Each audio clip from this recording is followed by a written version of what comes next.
I know you love earning travel rewards and cash back, and that's why you're going to love Rakuten. With Rakuten, you can earn cash back on everything you need to book your dream trip, hotels, flights, rental cars, experiences, and more, while still booking through your favorite travel sites. And don't worry, cash back can be earned on top of earning the credit card points and the hotel and airline loyalty points that matter most to you, depending on how you make your booking. Plus, with Rakuten, you can also earn cash back on groceries and other purchases like electronics, pet supplies, and more. And the best part, you can join today for free and start earning cash back on top of your travel rewards. Go to Rakuten.com or get the app. That's Rakuten, Rakuten. Rakuten, the most rewarding way to shop. This episode is brought to you by TaxAct. Don't do your taxes alone. Join TaxAct's National Admin Night. Admin nights are social gatherings for getting through your to-do list. So get ready for a night of fun, finding deductions, and filing taxes with TaxAct, where you can file your federal and state return for just $49 through April 8. Let's get together and get them over with. Visit taxact.com/admin-night for details. Hey, what you doing? Are you doom scrolling other people's vacations? Miami, San Diego? With Expedia, your trip can earn rewards which you can use towards your next eligible stay. Soon, people will doom scroll you. Expedia, the one place you go to go places. Terms apply. On cycling, and particularly cycle tours, I find that you end up with some really positive experiences that seem to just generate themselves by virtue of your mode of travel. Because you're vulnerable, you're exposed, you can go up and talk to people. People will come up and talk to you. There's no threat there. That is Roff Smith, today's guest, sharing one of the many positive things that makes travel by bicycle so special. Roff is the author of the National Geographic book 100 Bike Rides of a Lifetime, the world's ultimate cycling experiences, and he's got something for everybody today, from novices to experienced cyclists. You're going to hear his top 7 from the book and much more happening in this episode right now. So buckle up, strap in. Thanks for being here, and welcome to the Zero to Travel podcast, my friend.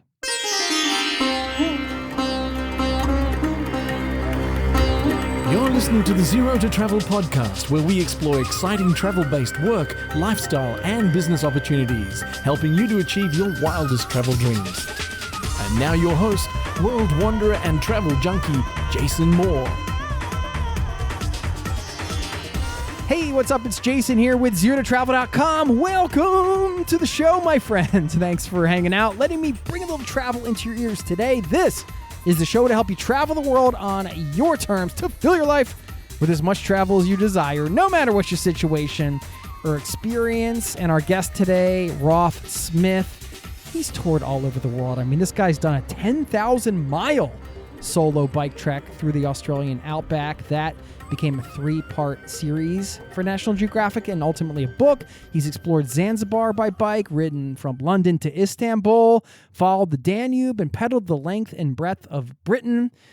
Needless to say, he's got a lot of biking experience, and what I love about this list he put together for you today is that there really is something for everybody. He's got some easier bike trips that anybody can do, but perhaps some more challenging things that you might want to consider, and some great stories along the way. Stick around at the end. You're going to hear what made me most excited about this conversation. You might catch on to it during our chat. Plus, I'm going to give a shout out to a listener and leave you with a quote to wrap it all up. Don't forget, before we dive in, zerototravel.com/newsletter. It's free and it goes out weekly. You can sign up for that over there to stay in touch off the pod. Now, let's get into my conversation with Roff. 7 incredible bike rides and travel experiences you can have around the world, and much more. Please enjoy. I'll see you on the other side, my friend. Cheers.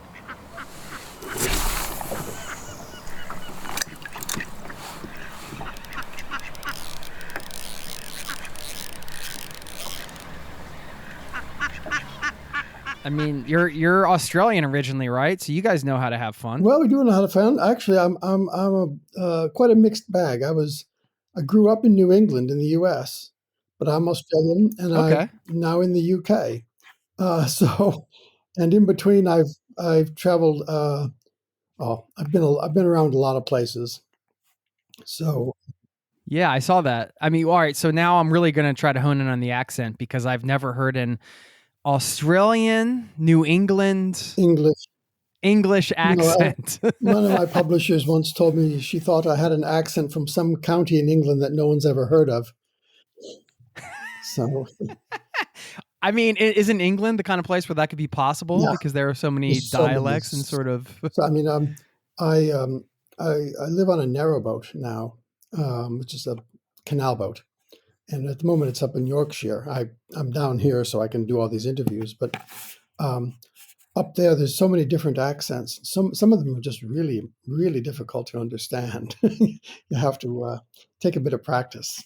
Um, I was traveling in Central America once. I was with my girlfriend at the time, and every once in a while we'd get like a third person that would just kind of cruise along with us. And one of them was this English gal, and I swear, like my Spanish wasn't that good, but I swear, it was way easier to communicate with the Costa Ricans where we were at the time than it was with her because she had one of those crazy accents from England that I just couldn't understand. When I was like, oh, repeat when that I again, first please. came here, I overheard some people talking in a shop. And I said to my wife, my wife's English, she's from here. I'm in Sussex, and she's from. And I said, are they speaking Gaelic? And she laughed and she said, no, they're from Liverpool.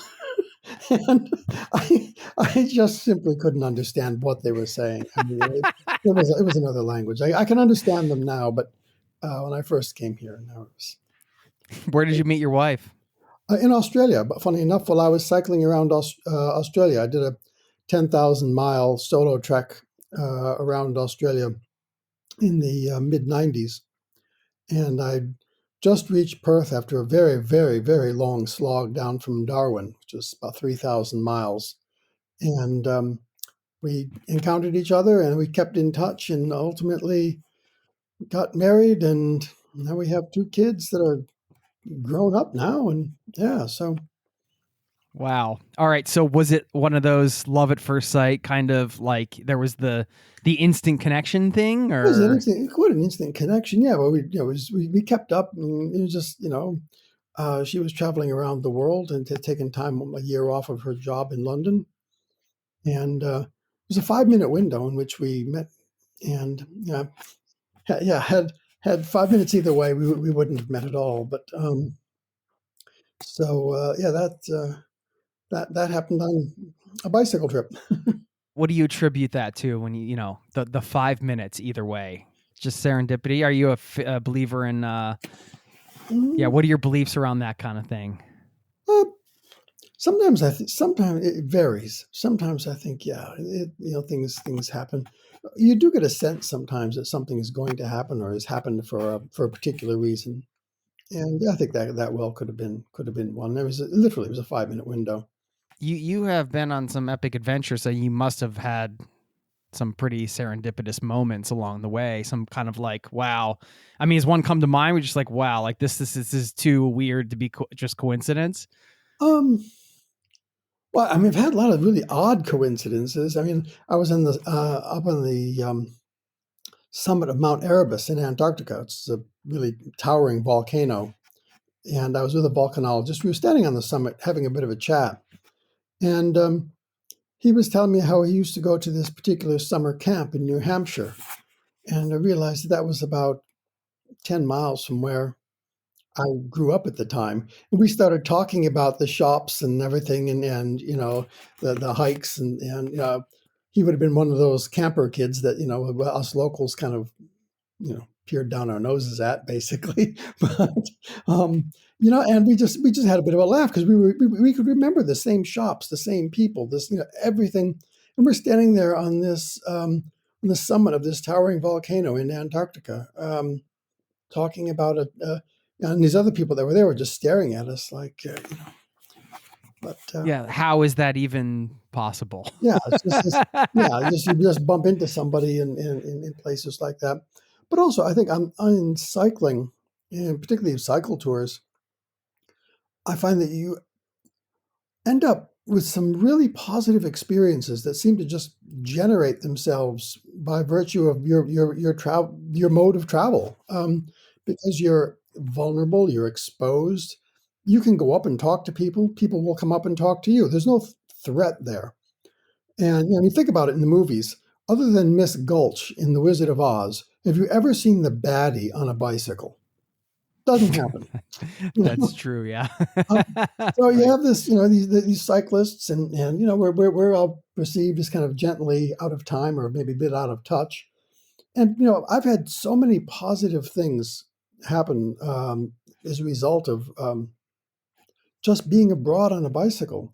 When I was cycling around Australia, I think one of the most interesting things that happened, most transformative things, I was pedaling along in the middle of the Gulf country, which is really, really remote area of northern Queensland, very remote.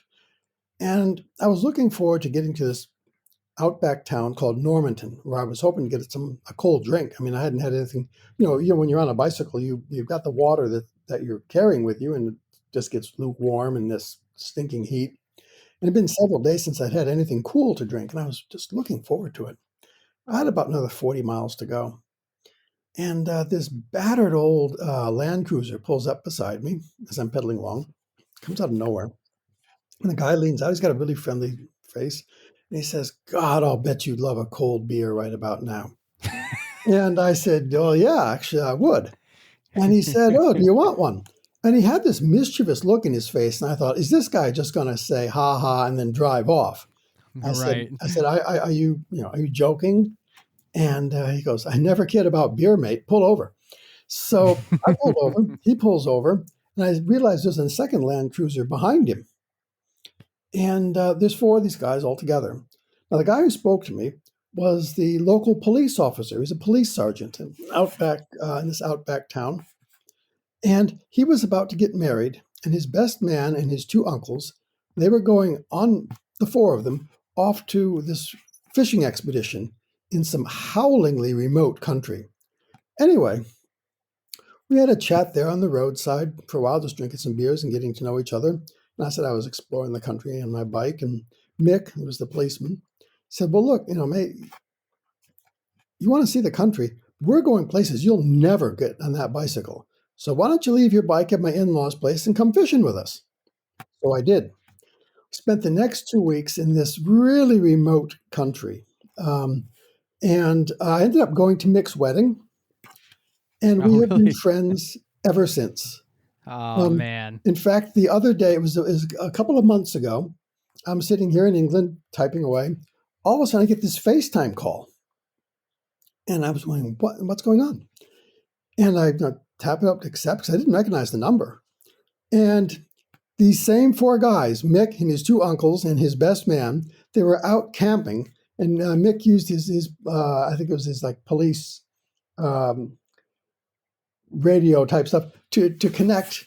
And I said, "Oh, we're camping out and doing a bit of fishing, and we just thought we ought to invite you along." So I'm sitting here in my place in Sussex, reviving a friendship of 27 years, and it's these things happen, and I find them happening a lot when you're on a bicycle. So Yeah. That's beautiful, man. You guys would have become mates if, well, I mean, it's funny because he said, I'll take you somewhere that you could never go on a bike, but actually you ended up there because you were on a bike. yes, You had to meet him in the first because place. I was on a bike. But where we went to these mangrove swamps and crocodile infested rivers. And it was a fabulous experience. I mean, they were lovely guys, and we had just a wonderful time fishing, eating hot, fresh barramundi cooked over a fire, drinking cold beers, camping very cautiously because there were a lot of crocs in those rivers. You really have to be careful. And something else also happened because I wrote a book called Cold Beer and Crocodiles about this trip. And this is about 10 years after that, so about 15 years ago now. I got this note from a German cyclist who found my email address, and he gone out, inspired by my book, which I was quite touched, to cycle around Australia, and he had done. And he was up on the Queensland coast, camped out, and he looked up one morning and saw four guys dragging a boat in off the sea. And he got talking to them, and he said he'd been inspired to ride around Australia because of this book. And the four guys looked at each other and started laughing. And they said, "Hi, I'm Mick, Tomo, Paul." Yeah, they were the same four guys. So naturally, they didn't let him get away without taking him fishing. And so it's these little things that happen that are just they're quite delightful, really. And oh yeah, I mean, this is what life is about, right? Making these connections. And I mean, on the bike, as a means of travel, like you said, you get the opportunity to do that. You have more of those opportunities, perhaps. Yes, you do. And if you're on a motorcycle, yeah, you're exposed and you see the countryside, but people don't come up to motorcycles, and you're going too fast anyway. I mean, if you're going on a bicycle, you're just going slow, and you're really quite vulnerable. But that same vulnerability opens you up to experiences like this. I was riding in England, going up over. I saw a shortcut. I was riding the length of Britain from Land's End to John O'Groats, and I was going through the Lakes District, and I saw this shortcut, squiggly little line. And I thought, oh, that'll cut off a bit of distance. Beware of the squiggly line. Absolutely. I don't know what I was thinking. So I saw, and it turns out I found out this road is called the Struggle to Kirkstone Pass. It was literally. Oh yeah, and the name says it all. 25% grades. So my God. So I'm cycling up this thing with my touring bike. And I'm having to lean over the handlebars to keep the bike from flipping up in my face. And I come around this bend, and there's two old elderly couples with a nice car. I think it was a Bentley, parked on a lookout. And they had a picnic table set up, a little folding table with a silver service picnic. And they're looking out over this stunning view of the Lakes District. The woman calls out to me as I'm lurching around the corner, "You must be famished. Would you care to come and join us?" And so halfway up the struggle, I led my bike against this cobbled stone wall. And next thing I knew, I was hoeing into a pork pie, and someone's pouring me a very nice French red wine. And so that was part of my struggle to Kirkstone Pass, which turned out to be more of a struggle after I ate that big meal. I can tell. Yeah, right. Yeah. Again, it's those kind of experiences that happen when you're on a bicycle. That's the thing. And when you wake up, you don't know they're going to happen. And you're in the middle of the struggle or whatever, insert whatever thing. And the next thing you know, you're sitting at some stranger / new friend's dinner table eating a hot, delicious meal. Yeah, it's a beautiful thing. Yeah, these things. One of the things I learned from my big trip around Australia, the 9-month jaunt. I was in no hurry. I was staying in Aboriginal camps, going off on fishing trips, staying on cattle stations and sheep stations.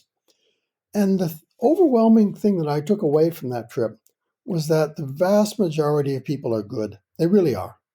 You meet a few real jerks, but you don't even like to give them the time of day or time of thought, because the overwhelming number of people were good. I had so much kindness extended to me, and it was kind of redemptive kind of thing. You realize that it's a pretty good world. It restores or renews your faith in humanity if you need that, or just reinforces it, perhaps, could be the other thing, depending on the attitude you're going in with. One of the three, perhaps. This book, we're going to talk about 100 bike rides of a lifetime. I'll hold it up so people can get the visual here that are watching. I don't know if you brought some of your favorites here. I was wondering if you could share your 7 favorites from this book, because we have 100. We can't do 100, but we can choose your 7 favorites. And I was thinking, well, this could also be a good opportunity to kind of maybe take like a broad view of like the types of experiences you can have, and then who might be better suited for one or the other. Because I'm sure there's some people listening, like somebody listening might have been cycling all over the world, and another person listening might have never even considered, doing anything bike related in terms of travel. And we're not going to sell you on it here, but we can share the experiences you just heard. I think some of these routes can be a good starter point for having some of those discussions, getting some like tips and advice and things like that too. Sure. Well, like I said, with the book, I tried to have a mix in the book of everything. So someone who's an expedition cyclist will see something they like. Someone who's a mountain biker, or and there's routes there that are family friendly for like just the kind of people you mentioned who might not have considered going on a bicycle, but there's some in there that are quite doable for and beautiful rides, not just but enough of a challenge to make it accessible adventure, if you know what I mean. So I've tried to put a mix in there. And so if you're looking about the 7 favorites, shall I start from the 7th and work my way up? Yeah, let's kick it off and work it down to your number one. I know now we know this list could change every day. Oh, yeah, absolutely. But it's a fun exercise. We like to do a countdown here. That's okay. Now the first one I'm going to list is one that I've not done, and frankly, I'm never going to do. Okay. But it fascinated me when I was doing the research. I am not a mountain biker. I'm on road. I touring on roads and mountain biking. I just I've got way too much imagination to want to go hurtling down a mountainside on a bike. It just I can just Anyway, but one I came across in the research for this and fascinated me. I mean, if you're into mountain biking, I would have to think this would be a truly spectacular experience if you survived. Well, the whole enchilada in Moab in Utah. Apparently, it's about 27 miles, during which time you plunge 8,600 feet down a high mountain pass to the banks of the Colorado River.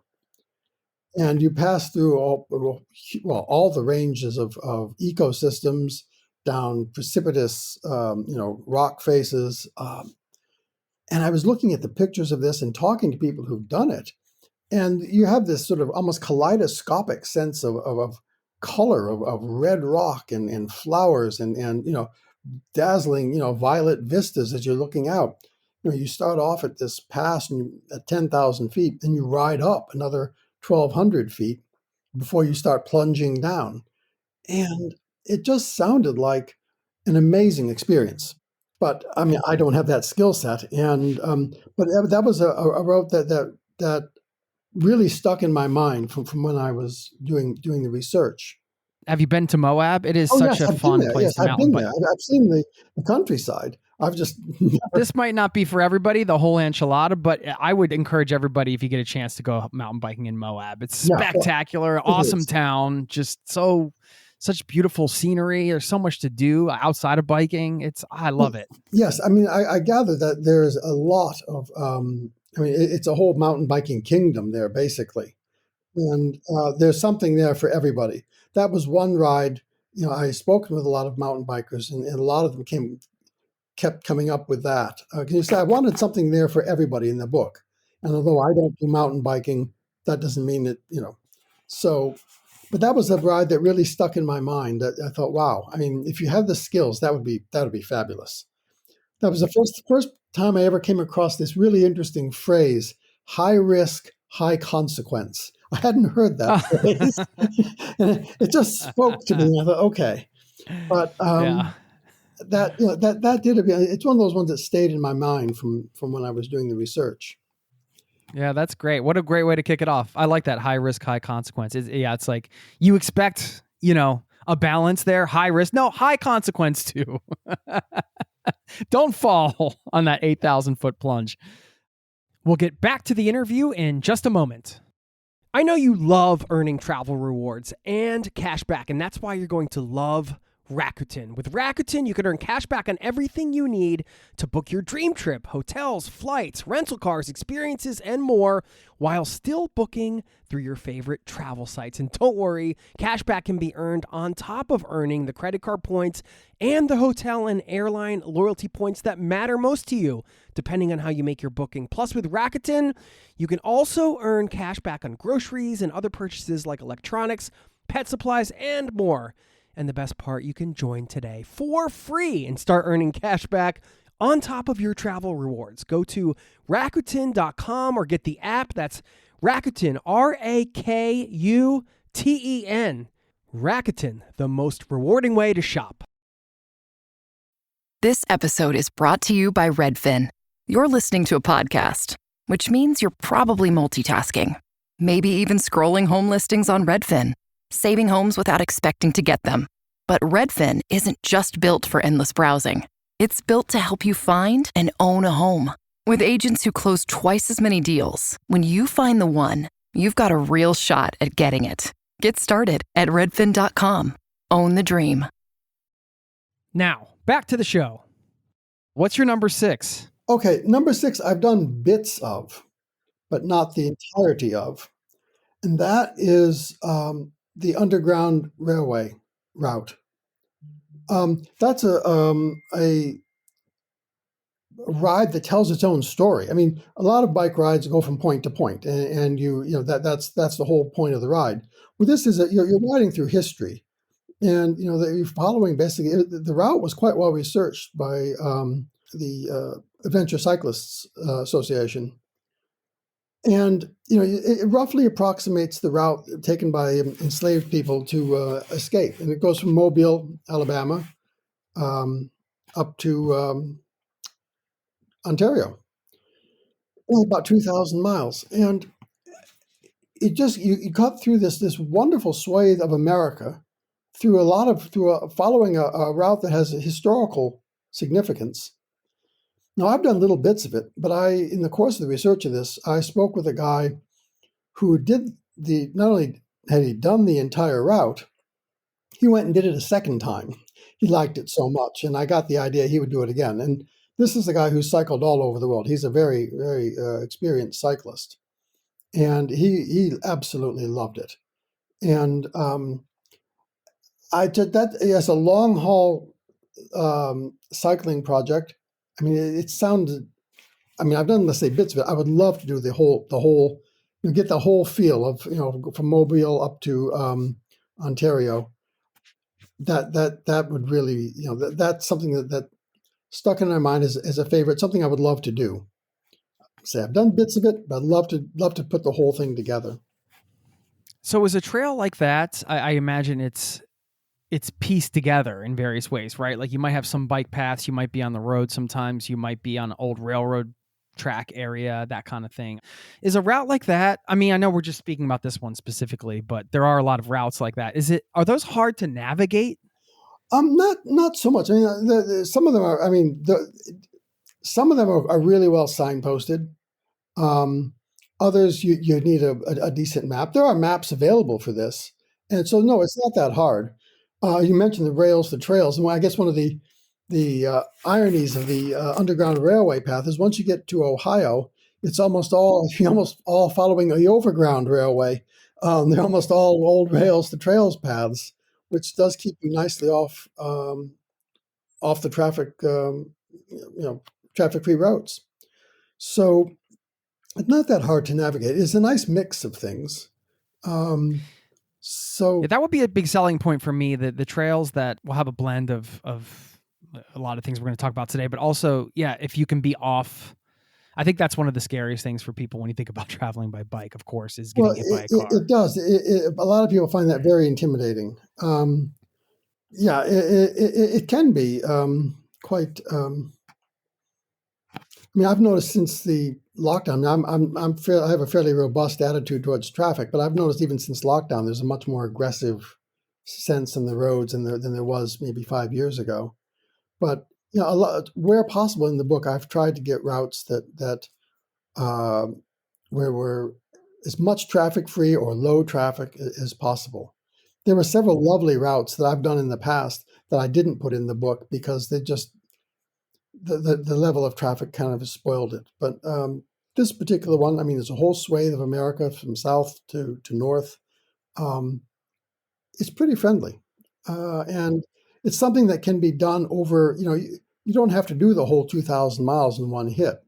You can do it, over vacations, over several years if you like, and see the whole of it. Be very well worth. It's a 2,000 mile route, but that was a favorite one that you research and you kind of aspire and think, I'd like to do that. So so I've touched on bits of it, mainly in Ohio, but I've not done the whole of it. but that appealed very much. Sounds incredible. All right, number 5. Are we going to leave America yet? The USA? Oh I yes, should say. Are we? absolutely. I'm afraid we're leaving America for good now. Sorry. Oh, we are. Okay, yeah. So Okay. long. Um, the other another one is the Canal du Midi in France. Now there's several. I have several French favorites. I mean, the high passes in the Pyrenees from the Tour de France. There are some absolutely gorgeous passes there. I mean, the Col d'Aubisque is beautiful.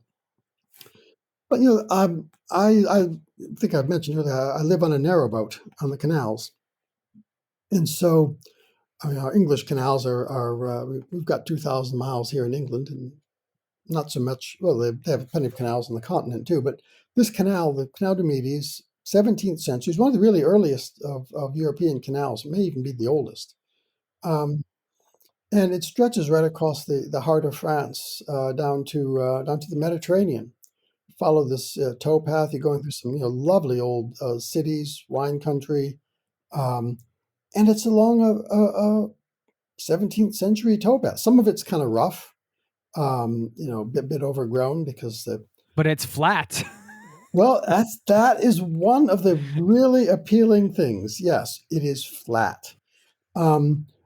Because you're following a canal, and this is where the horses used to pull the canal boats, and so it's some of the places they've maintained the path quite well. Other places they're working on it.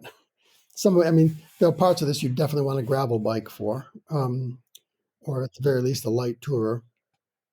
But it's a really beautiful ride, and not hard. It's very achievable adventure. Again, you don't have to do the whole length of it. You can do whatever you'd like. This is one of my top personal choices. When I got the book and then I was thinking about the rides that I want to do, it was a canal ride in France, because it just seems like that's something I could take my kids on. It seems manageable, right? So, all right, let's just take that for an example, and this will tie in with a logistical question before we go to number 4. If you are going on a trip like that, that's not, let's say it's not super technical, right, compared to some of the other ones, would you bring your own bike if you were flying in, or would you go and try to find a bike there? This is always the question. I've asked other people this as well on bike related shows. I'm just curious, you have so much experience. You've written this book, 100 Bike Rides of a Lifetime. General advice on that. I've always brought my own. Not always. Generally, I've brought my own. Usually, it's not been that big of a hassle. Some airlines are quite easy in terms of taking your bike. Others will want to charge you the earth for it. Yeah, it's good to check it out first. I have rented bikes on my assignments for National Geographic. If it's possible, I often will do rent a bike locally, as opposed to a car if I can, because it's just fun to get around that way. And so I've ended up doing some cycling in some really odd spots in the world as a result of this. But I like to bring my own where I can. It is difficult. And I mean, if you're for example, in Europe, you can just put your bike on a train and then go somewhere, same as you can here in Britain, which does make it easier than trying to fly with a bike. But I tend to bring my own, and it's not that difficult. Okay. Yeah, you have a comfort level with your own too, of course. There's that. And it's been, I mean, outside of touring or travel experiences like we're talking about today, it's been really cool to see the bicycle share movement. I know in Oslo here, where I live, we have a great bike share program where you can, it's not the kind of bike you go and you don't go on like a long trip with it, but it's just to get around the city and stuff like that. And now they have these all over. And I mean, that must make you happy as an avid cyclist to see. Yeah, well, yeah. I've in places. I mean, I did a story on Polynesia years ago, and I've ridden on quite a few of the islands across the Pacific, because you get to these places and you just rent a bike and explore. Go. In fact, that's actually a segue into what one of my next favorites is in the All South right. Pacific. Yes, Nice. yes. What is it? Ovalau in Fiji. I kind of discovered that by accident. I was on the island. It's a quite a historic island. Back in the 1870s, 1860s, Levuka, which was the capital of the island, was known as the wickedest place in the South Pacific. It was where all the whalers and the riffraff of the ships. I mean, it was quite a wild town. And eventually, British colonial authorities moved in, decided to clean up the place, and made it settle down a fair bit. But I went there and I rented a bike. And Levuka now is a beautiful old historic town. I think it's a World Heritage area. All these old false front buildings from the 19th century, the old colonial era hotels. It's like you've stepped into a Somerset Maugham novel. And it's just lovely old-fashioned kind of feel to it. So I rented a bike, and it's about 30, 35 miles around the island. Fairly challenging, and it's hilly, and of course it's hot and steamy. But it's absolutely beautiful. I mean, Fiji is one of these places. It's like the friendly jungles. There's you're in proper jungle, but there's nothing nasty in there. There's nothing poisonous. Nothing. Nothing's going to bite you. You're not going to pick up malaria. It's this lovely Garden of Eden kind of jungle that you're riding through. So it's it's got the lovely feel, and people were very friendly.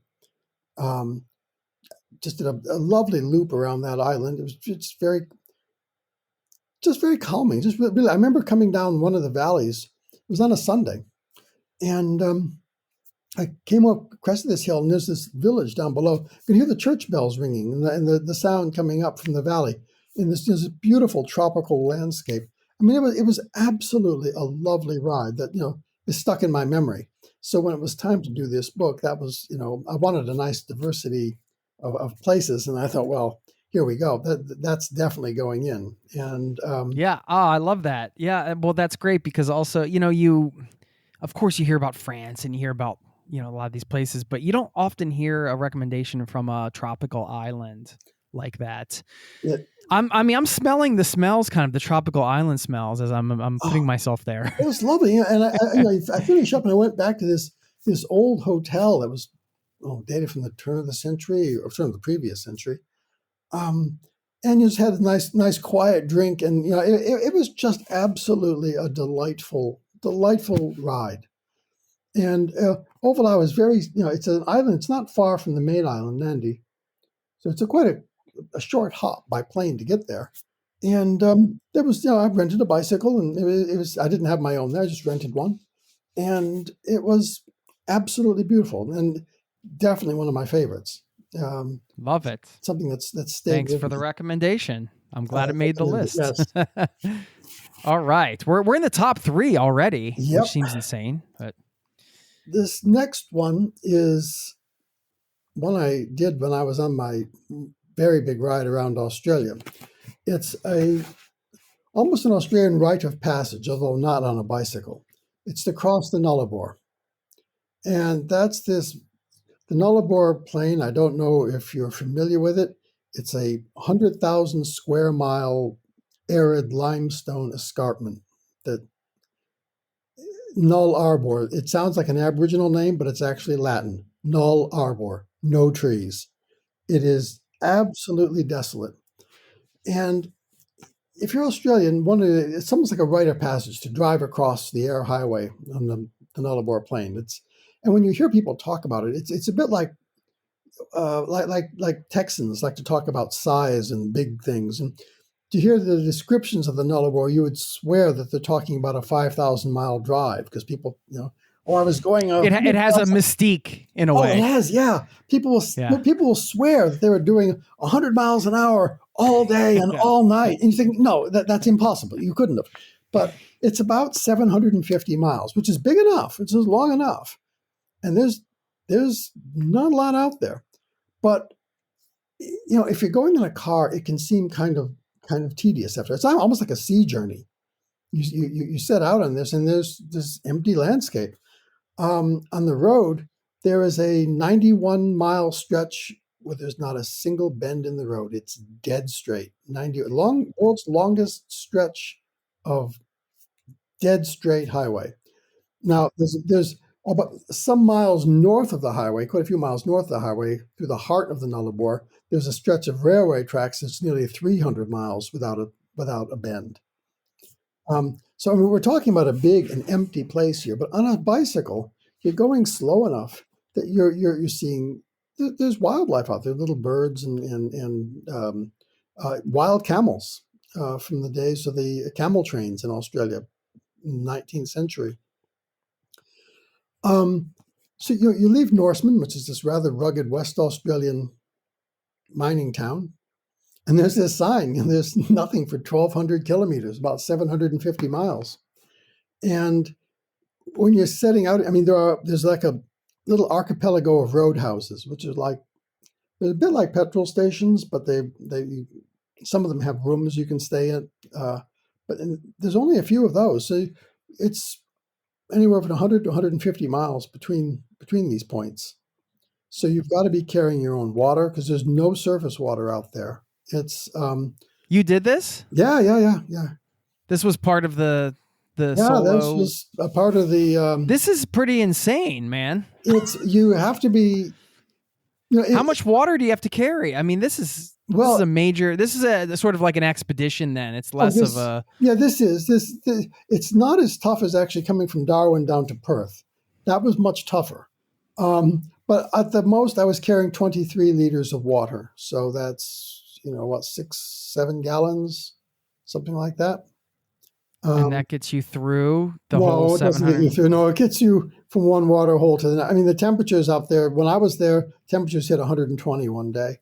I didn't fly the next day, but that is that why did you why do you put yourself through that? Well, if you want to get around Australia, that's what the weather does. I mean, the juxtaposition between that and imagining pulling off from my not tired legs from a French canal and entering a bistro and getting a croissant versus pedaling in 120-degree heat with no trees. Well, that's a kind of natural segue to the next one on my list. Actually, you brought it. You introduced it beautifully. Okay. The next one on the list. We'll forget the howling wilderness of the Nullarbor Plain, which the first explorer to cross it described as a place you get into in bad dreams. But to the Welsh National Trail. It's got a Welsh name, Lôn Las Crymw, and I am sure I have butchered the Welsh. I can't pronounce it, but it's basically the Welsh National Trail. It goes from Chepstow up to Holyhead. Chepstow, an old castle town on the English-Welsh border in the south, the Holyhead at the tip of Anglesey in northwestern Wales. This was the first bicycle trip I ever did where I went on B&Bs instead of camping. And what luxury. I would pull into this nice homey little B&B and then the next morning you have this full Welsh breakfast with the lot. I mean, it's heart attack on a plate. It's a couple of fried eggs, a couple of sausages, some bacon, some beans, some mushrooms, some tomato, some fried bread. It's just it's total heart, and it was absolutely delightful. Now the trip across Wales, you go over 3 mountain ranges. Now Welsh mountains are not high, but they are very steep. So this is not an easy ride by any means, but boy, is it civilized. I mean, you can stop at these little B&Bs, get a nice shower, get out of the elements, because this is Wales. There will be elements, believe me. And but the countryside that you go through is literally where the term picturesque came from. In the late 18th century, this was where a lot of the famous landscape painters, J.M.W. Turner and that lot, they would come out there to paint these beautiful landscapes. and they became known as picturesque because they were the ones you would see in the pictures. And that is literally where the term came from. And it truly is beautiful. I mean, you ride up from Hay on Wye, going up this gorgeous valley to Gospel Pass, which is the highest road pass in Wales. Only 1,800 feet high, but you feel it. I mean, it's steep going up there, but the view off the escarpment up there is absolutely stunning and worth every crank of the pedals. Then you come down and it's lovely. I mean, and you also, if you're for bragging rights, if you can pronounce the name, you go through one of the world's longest place names in Wales. It's 88 letters long, and I can't even start to pronounce it. It's mostly consonants. Really? Yes. Just when you cross this very famous, one of the world's earliest suspension bridges into Anglesey, very famous bridge made by Thomas Telford in about 1819. And you come into this town with it's worth this. You pull off just to go to the train station. You need a wide angle lens to get the whole name of the town on this. It's hilarious, and you get one of the locals to pronounce it for you, and which they rattle off like anything. But no, it's a lovely ride, and truly is one of my all-time favorite bike rides that I've ever taken anywhere. Wow. Okay, that's saying a lot, and it's funny because we going from the world's longest stretch of straight road to the world's longest named town across the world's almost longest suspension bridge. Yes, I love the variety, Roff. I love it. Who doesn't like superlatives? Yes. We'll get back to the interview in just a moment. This episode is brought to you by Fandango. People say fans are too distracted these days, but the truth is, when a great movie hits the screen, you show up, you stay glued, invested, part of the story. And without fans like you, there'd be no cinema magic, no shared moments. So head to Fandango.com to get tickets, stream, or rent or buy top movies and series. Fandango loves fans. Protein is now at Starbucks, and it's never tasted so good. You can add protein cold foam to your favorite drink or try one of our new protein lattes or matcha. Try it today at Starbucks. Now, back to the show. Well, I think this is a good example to use as a benchmark for budgeting because when somebody's taking a trip like, let's use this one for example, where you're staying in B&Bs and you're kind of pampering yourself in between rides, let's say, versus kind of the camping, which we all know we can spend pretty little when we're camping. But for something like this, just rough ballpark kind of estimate. We won't hold you to it because obviously it's going to vary around the world. But prices change. Yeah. I mean, you can get... what are you spending per day, maybe? Probably about 100 pounds. Yeah, that's what I was guessing. Yeah. That's what, 130 or something US dollars, I guess, something like that. $100. I mean, if you go on to do youth hostels, I mean, there's a lot of places, a lot of ways you can economize. And one of the things about, like I was talking about those huge Welsh breakfasts, you have one of those in the morning and you really don't need to eat the whole rest of the day, even if you're riding, 60 miles through mountains. Those breakfasts will really set you up. So the B&B is very good value for your money. Yeah. I mean, have you utilized a lot of I imagine because you have hostels, you have places like warm showers, the communities where people will put you up. You have B&Bs and those types of things. You can do Airbnbs. There's a lot of ways you can do it. I've tended to either use the B&Bs or camping. Sometimes kind of stealth camping, if you catch my drift, just sort of waiting till it gets dusk and dipping into the woods and making a little camp. And but there are there are lots of ways you can travel economically, and a bicycle is really is a wonderful way. Particularly Wales is just lovely. I mean, a very special part of Britain for sure. Now I'm very curious to hear your number one after seeing this. Number one, the Danube. There's a stretch of the Danube from Passau in Germany to Vienna in Austria. Now, Passau is right on the border with Austria. So basically, it's almost all Austria. It's about 200 miles. And I've ridden the entire length of the Danube, starting from the Black Forest to where it goes out into the Black Sea. So I've done the Danube a lot, but this particular stretch, it takes you through some absolutely epically beautiful countryside. It's a immensely popular. It's a bicycle path along the river. Most of it's traffic free. It's an extremely popular path in Europe. So, although it can be quite busy in the summer, but not hectically busy. The towns along it are all completely geared for cycling. That's it's a very popular path. So everything is set up for you ride into these villages and you'll see a couple hundred bicyclists and maybe half a dozen cars moving on the street. It's very, very cycle friendly. The scenery is gorgeous. You go through the Wachau Valley, these terraced vineyards, these castles overlooking the river, fabulous monastery at Melk.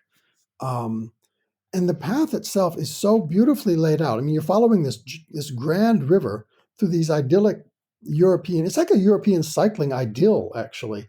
You could easily imagine you're cycling in some, lovely golden age where you're just pedaling along and you're seeing these onion dome churches across the river. There's plenty of ferries to cross the river. The path runs on both sides. So if you want to be on one side where it's maybe a little wilder, or maybe you want to be where there's more villages, so you can stop off at some of these lovely little the Austrian pubs. I say Bavarian because the part of the river before you get to Passau is also quite beautiful as well. But it is an absolutely, and it's very well marked. There's little series of guidebooks that are very, very handy with big scale maps. It is incredibly cycle friendly. Now, I have seen families doing it with really small children, and they're doing the whole length. They're doing the whole 200 miles. You do it over a series of days, but there's plenty of hotels, B&Bs. Everything is geared for cycling. And I've seen, again, families with the grandparents as well. The grandparents are in their 70s or 80s. They're doing it as well. It's basically flat. There's a little rolling in places, but no more than rolling. No steep hills. And you just go along until you get to Vienna, and the path just sort of guides you into the city. And Vienna is a very cycle-friendly city. And it just sort of guides. You don't even notice that you're coming in through a big city, and suddenly you're in St. Stephensplatz in the heart of downtown. And of course, Vienna's got all these fabulous old cafes. The cafe culture is World Heritage listed in its own right. So you can finish up with these, grand old, finish your ride at a grand old cafe with some Turkish coffee and some lovely strudel. And no, it's absolutely, it's idyllic. And I've done it 2 times now, and I would happily do it a third without any question. Okay. So wait, how long is the actual 200 route? miles from Passau to Vienna. 200 miles. Almost exactly. And again, you don't need to bring your bike there. There's loads of outfitters in Passau that will supply you with a bike, and you can even arrange to have your luggage transported from hotel to hotel. Your booking is all made. So you don't have to tour with a whole lot of panniers. Just bring a day pack or whatever, and your luggage will be moved to the next hotel. It's all so well geared for bicycle travel. So it's one of those things that it's an adventure, but it's achievable adventure. So those people you mentioned earlier who might like to try cycling or try a cycling adventure, highly recommend that. You really can't go wrong. It's lovely. Really lovely. Wow. Okay. And that's why it's your number one, I guess. Epic list. It is. I'm not averse to challenge. I'll do the Nullarbor Plain. I have done it, and I've done tougher rides than that out in the bush. But this was just so idyllic. It was really, really pleasant. And done it twice, and would happily do it again. It seems to me that just based on some of the research I've done on your work, you've been doing this for a long time, writing for National Geographic, photography, traveling to over 100 countries, essentially globetrotting and making a living from your travels. And now it seems that, I mean, you can correct me if I'm wrong, but it seems like you've found this comfort exploring at home. I know you have on your Instagram, it's travels at home. You're taking these beautiful pictures where you're, who knows what hours in the middle of the night you got to get up to set up, and you take this kind of lone shot of yourself, but you can't really, you're sort of nondescript, and it really puts people in these scenes, and all these scenes are near where you live. And also, I know you had an article on The Guardian about staying home and how your world expanded. I'm just curious, for you as somebody who has traveled the world doing this for a living, getting the opportunity to write and take photos around the world for National Geographic and other publications. How has it been? Are you in a transition right now in your life where you're just spending more time at home, wanting to be home, or? Yeah, very much so. It started as I came here just before the lockdown, literally before the lockdown. I'd finished shooting a series about the Panama Hat Weavers in Ecuador, and came here literally hours before everything locked down. And I had nowhere to go, obviously no work because I couldn't travel anywhere. So I was just I started putting my tripod and taking my cameras with me on bike rides. We were all, in the lockdown, we were all rather confined to our local areas. You could go out for a bit of exercise, and that was about it. So I was kept within about a 12-mile radius of home. And I started shooting my rides as though I was shooting a magazine story. With myself, I was using myself as a model. I would set the tripod up and ride into frame. And it really taught me to start looking at where I lived in a different way and with fresh eyes. And you realize that you don't really need to get on a plane to go halfway around the world to see something new. There's scenes I shot here in Sussex, within a few miles of my home, that could look like they're on a rainforest track in Fiji.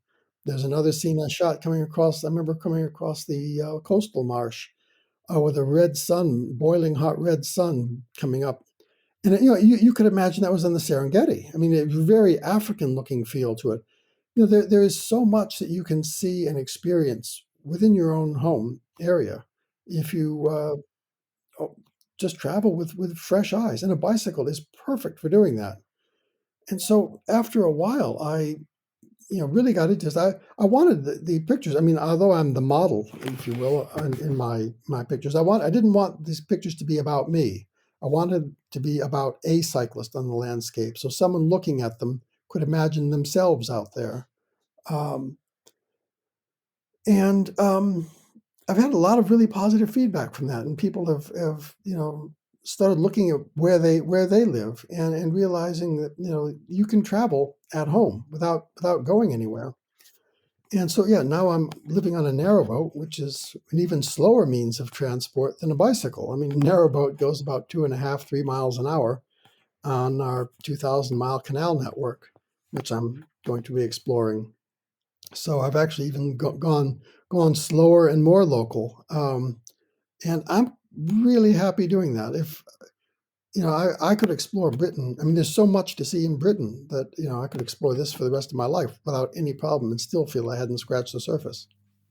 Yeah, it's interesting to hear that for you, a lot of your work, I imagine, of course, you're going out, you're having to document, you're having to set up your camera, and then to come home and to treat it as if you were traveling. It's almost like a trigger. If you're starting to get into that mode at home, then you're almost consciously and unconsciously putting yourself into the travel mindset, because you're doing the things that you do out on the road. You're just doing them at home and snapping yourself into that. I think that's a really interesting. You hit the nail on the head. I would go out and I would feel some of the same kind of jaunty expectancy that I used to feel. Oh, I'm heading off for an assignment to wherever it is, in some far side of the globe.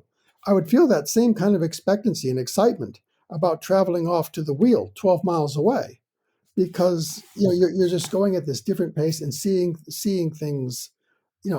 It's discovery, and it was quite an eye opener. Having traveled so much, I know it sounds like you have raised kids, and obviously we're traveling a lot for work. I was just wondering if you had any regrets around the traveling that you did. We focus on the positive of traveling here, but it is healthy, I think, to look at some of the, everything comes with a cost, It right? does. It really does. I've been lucky, and you have to. When I've been traveling, yes, I've been away for a long time. But when I'm not traveling, I'm here all the time. So it was quite. I mean, I was one of the few fathers, for example, that could be going along on school field trips. Because if I'm here all the time. And but then when I'm not here, of course, I'm gone completely. But I regularly went on school field trips as one of the chaperones, and I was the only father I ever saw doing that. So I mean there's that advantage. And my kids learned some geography, some really interesting geography by I remember my youngest daughter at her nursery school, they were showing pictures of different things. There was a picture of a lighthouse with a red and white striped lighthouse. And someone said, "Does anyone know what this is?" And my daughter raised her hand. She said, "That's the South Pole." And the teacher just laughed and said, no, it's a lighthouse. And she thought it was funny enough that, when she saw me after school, I went to pick my daughter. I said, "You won't believe your daughter said that was the South Pole." And she said, "I know that's the South Pole because I've seen my daddy standing by it." And I said, "Well, yes, she actually has seen me standing at the South Pole, and there really is a red and white striped pole there with a little silver ball on the top." And so, yeah, and I remember, the same daughter climbing up, and she was, imagining being on a pirate ship and setting sail to Tristan da Cunha, which is a very remote speck in the South Atlantic. And she knew about this place because I had been there. And her geography teacher didn't know about it, and so there was advantages to it in some ways. Sure, absolutely. No, I was just curious, for your personal journey, how that's been, and I mean, are your kids travelers now? I can imagine you inspired them to. Yes, they've traveled a fair bit, and one of the another advantage, I guess, talking about assignments, my eldest daughter was she just finished a degree in art history and literature, and she came with me when I did a story on Stonehenge. And she ended up becoming so interested in Stonehenge, she's now finished a master's degree in archaeology. She's turned her entire career around. So, and she's about to start a PhD. So it has had its advantages in terms of broadening horizons. But yes, both the kids are travelers. What did you study? Well, really useful stuff. I did my first degree was in geology. I did a master's degree in Old Norse language and history, which was, as you can imagine, very useful. But it was a lot of fun. I enjoyed it. I read the sagas in the Old Icelandic and quite enjoyed it. I've always been into writing and literature, and very much. Yeah. What drives you to explore? I've always been, since I was really tiny, always been keen on exploring. I remember, those Dr. Seuss books. One was I had trouble in getting to Sala Sulu, and it's meant to be rather a moralistic thing about, someone's always seeking some great, perfect world and keeps going. And he finally learns that, he shouldn't do that. He should go home. And and that whole moral was lost on me. I was so disappointed when he turned around and went home. I wanted to keep going. I didn't care about the adventures. I wanted to, And so I've always had this, desire to do this. And funnily enough, my first bicycle was just a watershed. But something that really changed my life was in the May 1973 issue of National Geographic, lobbed on our doorstep. And in it was a story about 4 cyclists who were doing the Alaskan Highway. Now, this was the first summer I was actually able to get out on my bike and was allowed to go places. And I was already imagining myself going all over the world on my bicycle, because I couldn't see why you couldn't. If a road could go there, I could get there on my bike. And so suddenly I see this in National Geographic.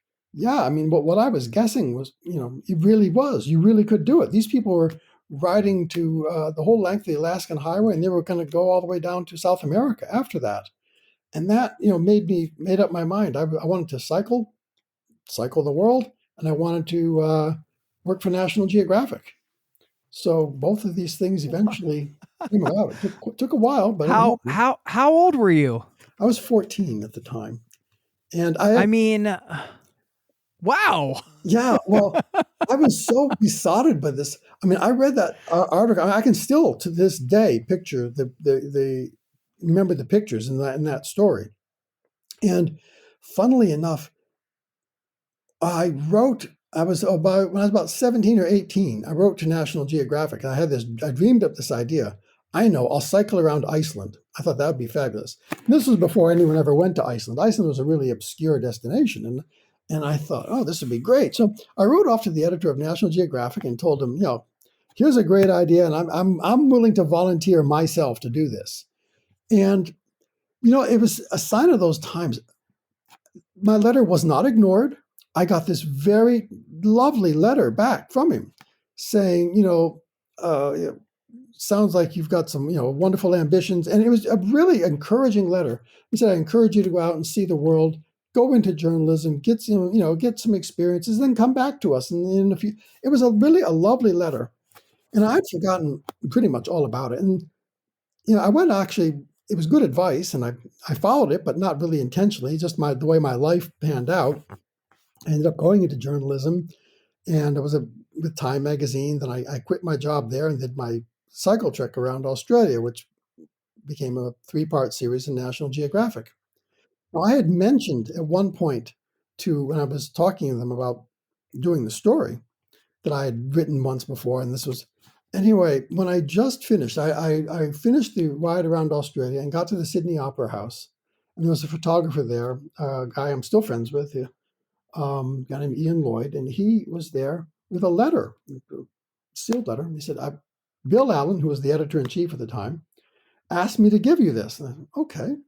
Well, he had gone and found my old correspondence in the archives at National Geographic, and quoting from that original letter that I'd had, wrote me this beautiful, really lovely letter.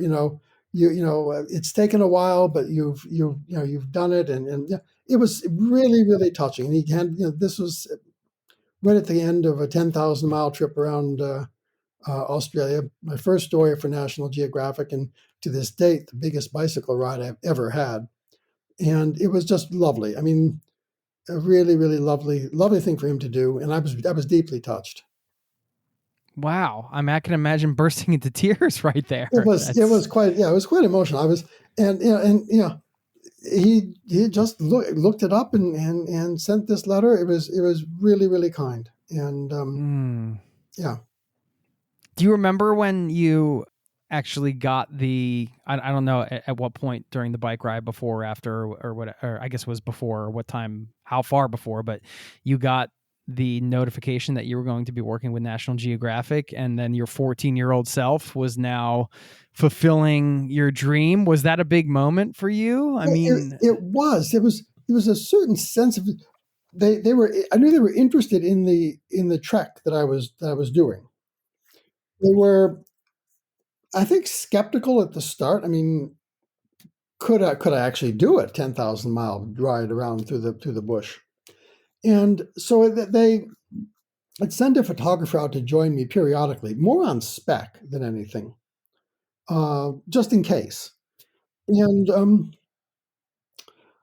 by the time I got to Perth, about 2/3 of the way around, it was pretty obvious that I was actually going to make it and I could actually do this, and so I knew they were going to do the story. And then by the time I got to Melbourne, which was really close towards the end, they had said it was going to be a 3-part series in the magazine. I believe their first ever 3-part series, and so yes, it was very. I was no pressure. No pressure. No pressure. But you delivered. I mean, it ended up being an award-winning series, right? Yes, yes. Started everything. Congratulations. Launched me into I've been contributing to them for 27 years. and on a wide variety of topics, and they've been very good to me. I've gotten to see a lot of the world, and they've been kind of a gold standard. I mean, they actually lived up to my 14-year-old hype that I'd imagined. They actually lived up to it, which is again something quite nice. Yeah. Wow. Congratulations. And you've done, it's amazing to hear. It's inspiring, when you hear somebody had a dream and they fulfill it. And, not that it's easy, there's no, shortcuts or whatever, there's bumps on the road, as they say, but, well, my really, brother really and I, cool. we've often talked to my younger brother. There's only two of us, but we talked about the time we were sitting under this little bridge in New Hampshire. We were kids, and his dream was to be a pilot. He wanted to be a pilot, and I wanted to travel the world for National Geographic. And we were talking about all these things, bold things we were going to do. I mean, two little kids in a remote little spot. I mean, there's like zero chance, you'd have sworn. And, my brother flies corporate jets all over the world now, and he has done for years. And I've been doing my stuff for National Geographic. And we still every now and then talk about the old, the conversation under the bridge. I love it. The conversation under the bridge. That's a good reminder, I think. Don't let, if you still have the same dreams that you had as a child, then I don't know, maybe we should all be careful about letting them go too easy. Just let's not let society beat them out of us like it tends to do sometimes. Yeah, I think that's very true, and that's something that I've been something of a lesson on the bicycle as well. I got back into cycling, like most of us, you give up cycling when you get that first car and you kind of move on to other things. And I was in my 30s in Melbourne, and there was a tram strike, and I still had a bicycle, and I didn't know how else to get into work. So I thought, well, I'll just drag the bike out and knock the cobwebs off. I hadn't ridden in 10 years at least, and rode in through traffic the next day. It was, scary, but at the same time, it was quite exhilarating. And so I kept on riding. And then next thing I knew, my commutes became the most important part of my day. I was leaving an hour earlier so I could explore the city. And, I was working at a city newspaper, and we all fancied that we knew our city really well. Didn't even begin to know it as well until I started cycling through it. And that kind of opened up my eyes, and I began thinking, well, wait a second, what have I been doing all these years? And that just started leading one thing to another, and it's ultimately led to the big bike trip around Australia. Amazing. What advice would you have for somebody who wants to build a life around travel? And I know it can mean a lot of different things. And maybe they're not doing it nomadically or anything like that, but perhaps, but just, you want travel to be a big part of your life. And what would you say? Think carefully. Yeah, I mean, it's so different now than when I was starting out. It's any advice that I might have, the things that I did when I was starting out many years ago. I mean, it's just a different world now with social media, and the world is smaller. It's so different. I would hesitate to. I mean, I guess believe in what you want to do. I suppose taking a really broad brush, if you have a dream, then go for it, and be willing to take the risks, which there will be. Mm-hmm. Yeah. Not high risk, high consequence, but high risk, high reward. No, high risk, high reward. I'll leave the mountain bikers to do the or low risk, high reward, ideally. Yeah. Well, I'll leave the mountain bikers to do the whole enchilada. You can do the whole enchilada figuratively in your mind by taking these other risks. Right. Going back to your number 7, the whole enchilada. And yes. Yeah. Well, 100 bike rides of a lifetime. The world's ultimate cycling experiences. Such a cool book. I thanks for sending it along, and now I get to go through and read your top 7 because I'm going to read all about them. And I hope you'll give some a try. Yeah, we'll link up to your Instagram too in the show notes because I want people to check out the pictures. I think they're lovely. The pictures Thank of you. you out there I put in a lot of locally. work into those. Yeah, I know. Yeah, it sounds like it from the reading I did on your website. And yeah, do you want to share? I mean, you have a personal website and everything. You want to share where people can? The Art of the Ride, it's also accessible under Travels at Home. And it's, again, I put a lot of work and a lot of effort into creating these kind of romanticized images of cycling. And because that's how I feel about it. It's a gentle escape into a slower paced, easier kind of lifestyle that you can visit at least on a bicycle for an hour or two before coming back to the hurly-burly of the 21st century. Do you have a favorite quote you'd like to leave us with, or a saying, or an anecdote? Oh, gosh. I mean, you're a wordsmith, so yeah.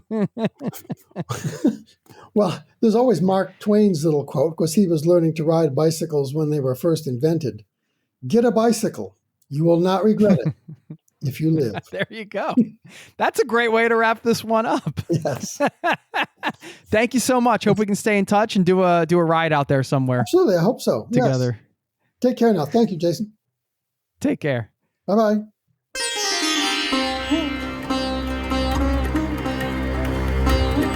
There you go. I want to thank Roff Smith once again for stopping by the show. Thanks to National Geographic for helping us set this up.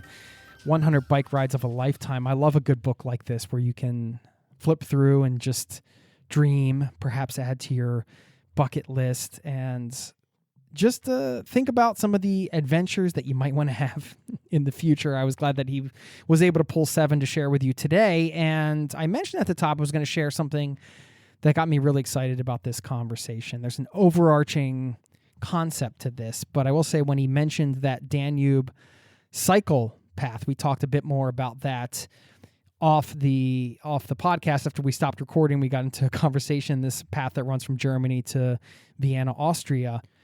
And what's cool is that there are ferries that run right along this path. So if you get tired, or like same with my kids and they just can't do it that day, you can hop on the ferry and go to the next place. So you could book all your accommodations, you could plan it all out. And if anybody gets hurt or bails or doesn't feel like doing it that day, there's an alternative that can still get you where you need to go. And this was what excited me, because whether it's this cycle path or something completely not related to cycling, could be any type of adventure you're thinking about or planning, perhaps with a spouse or a partner or yourself or a group of people or your family, whatever. This idea that you can whittle it down to perhaps adventures, if you need that comfort level of, hey, what's like the secondary plan? What are some things I could do that could put me out of my comfort zone, but if I'm unable to complete them for the day or something happens, there's an alternative way to get to the next place. And so I can have this experience, but it's not completely overwhelming. And I think that that's an exciting idea, right? You think about some adventures where you're just kind of like, you're in it to win it. Like you go on it and there's kind of no turning back. There's no alternative plan, but you can also, if you're listening and you've thought about maybe doing something more extreme, whatever that means to you, but you want to have a little bit of an outlet to have like a secondary plan, those exist and you can plan those out in that way. And you know, chances are you probably finish the extreme adventure, but sometimes it's nice to know there's a fallback plan. So anyway, just wanted to share that as an overarching concept for those of you out there looking to take your travels to a more uncomfortable or more, I guess, a different place, something that you're not used to, maybe to go back to biking. Maybe you've never done a bike trip before. So having that as your first one, something where you can have a fallback plan, might be a good introduction to it, is all I'm saying. Okay. Just wanted to point that out. And don't forget, sign up for the newsletter, that's my email, jason@zerototravel.com. You can email me, of course. But if you want to keep in touch, the newsletter, zerototravel.com/newsletter, you can sign up. I want to give a quick shout out to Devin, who, speaking of emails, wrote me an email recently, said, "Hey, Jason, big fan of the podcast, been listening for a little over a year now, finally making the jump to full-time travel with my girlfriend here in less than 60 days. The podcast has helped me get everything in order. We're doing a 3-month road trip around the U.S., then heading to Asia to start our extended travel adventure, planning on doing a minimum of 8 months in Asia before moving on to other parts of the world. Thank you for bringing the content that you do and all the tips I've learned along the way. P.S. We're trying to keep this extremely budget-friendly, less than $1,000 US a month per person, and we're going to work remotely as we go. Thanks a bunch. Can't wait to hear about more adventures from the pod." Devin. Okay, there you go, Devin.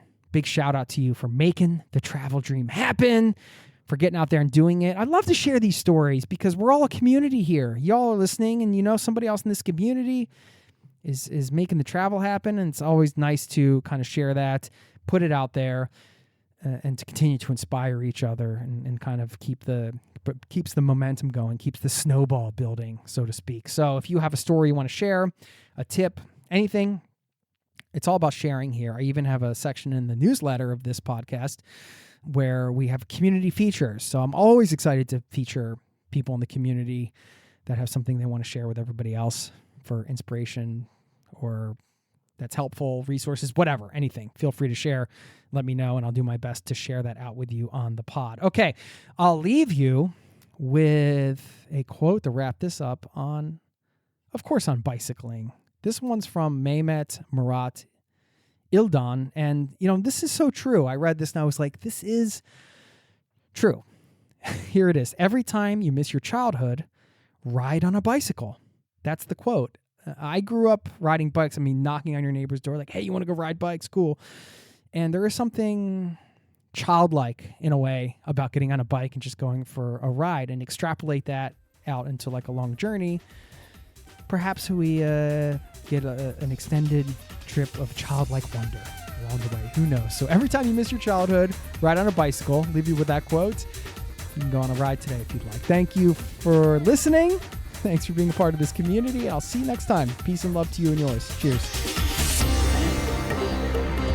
This podcast has been brought to you by ZeroToTravel.com. Ideas and advice to make your travel dreams a reality.